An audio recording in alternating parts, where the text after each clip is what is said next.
Howdy folks, Bill here. Time to buckle up and get ready to learn about Gin Rummy.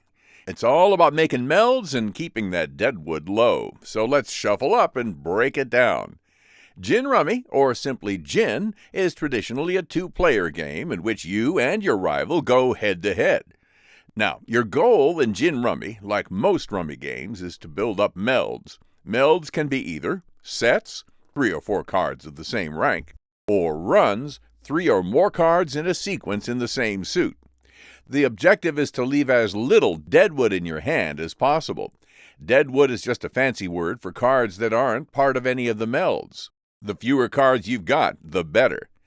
Each player starts with 10 cards. There's a deck in the middle, face down, and a single card turned up to start the discard pile. Now, when it's your turn, you got to draw a card. You take that top card from the discard pile, or you can draw from the deck. For the first turn, however, the person playing must either pick up the card on the pile or else pass the turn. If passed, the next person then has the same choice. If neither player wants the pile card, the play returns to the first person, who can play as normal and draw a card from either the deck or pile. Once you've drawn your card, toss one from your hand onto the discard pile and let the opponent make their move while you keep on building those melds in your hand. When a player is ready to end the round and knock, here's how it goes. They discard a card face down and reveal their melds and deadwood. The opponent shows their cards too, and can lay off any deadwood onto the knocker's melds, if it fits. But the knocker doesn't get to do that. If the knocker has gin, which means no deadwood, the opponent can't lay off a thing. Now, keep in mind you can only knock if your deadwood is 10 points or fewer.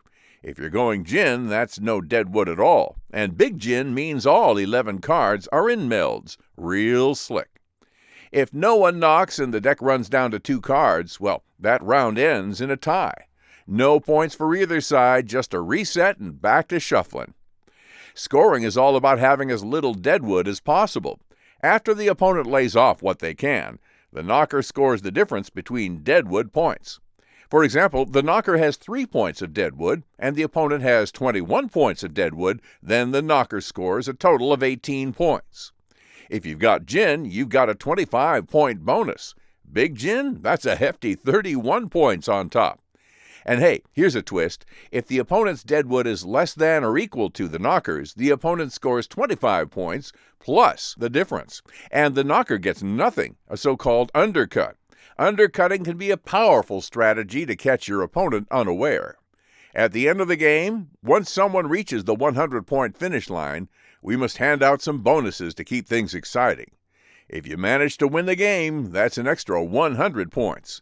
We've also got extra bonuses, folks. There's a box bonus, 25 points for each hand won, and a shutout bonus. If you win every single hand, your points get doubled. But remember, no ties allowed for that bonus.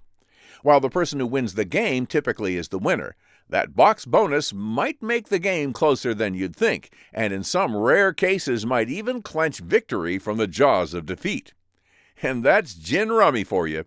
Remember, keep those melds tight, deadwood low, and don't be afraid to knock when the time's right. Good luck, and may the best hand win. Head over to cardgames.io and test your skills. Who knows, you might just be the next Gin Rummy champion.